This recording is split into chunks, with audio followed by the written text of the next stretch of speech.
It's been over 2 decades since I last played any of the Crash Bandicoot titles, and Wrath of Cortex stirred up exciting feelings of nostalgia, often let down by frustrations in level design.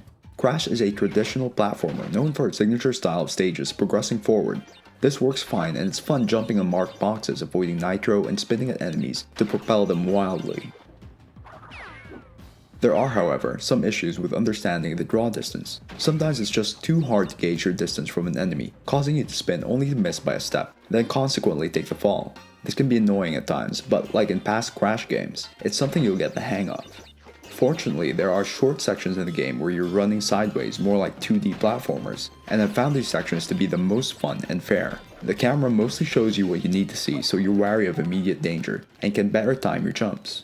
The boss battles aren't too engaging. You'll be battling Crunch. Although it's not a major gripe, I miss the other bad guy personalities from previous Crash entries. The battles can feel cheap at times, but time the strict jumps right, do them again in a more varied form, and you'll soon win a new ability that's helpful yet not overpowering.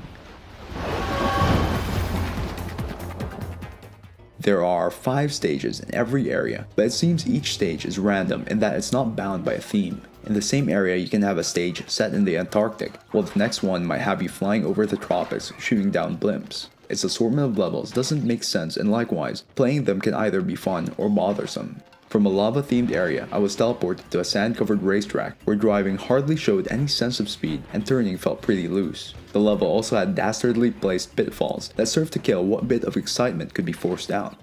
The underwater sections provide another change of gameplay, but one that encourages you to approach things slowly, lest you'll have a mine explode on you.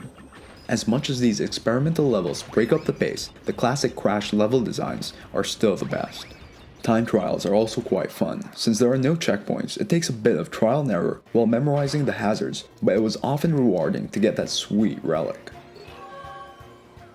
Wrath of Cortex doesn't do anything new with Crash's look, and it's all for the better. Characters are all recognizable, with slightly more polygons than their PS1 days.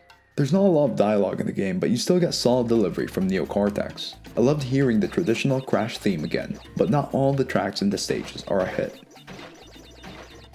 Crash Bandicoot: The Wrath of Cortex definitely has some fun stages that warp you back to Crash's good old days. Just expect some inconvenient level designs that can take you out of it.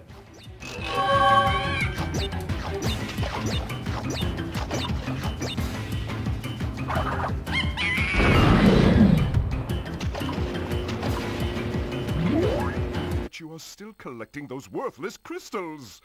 Well, you've gotten this far, and this is as far as you're gonna get.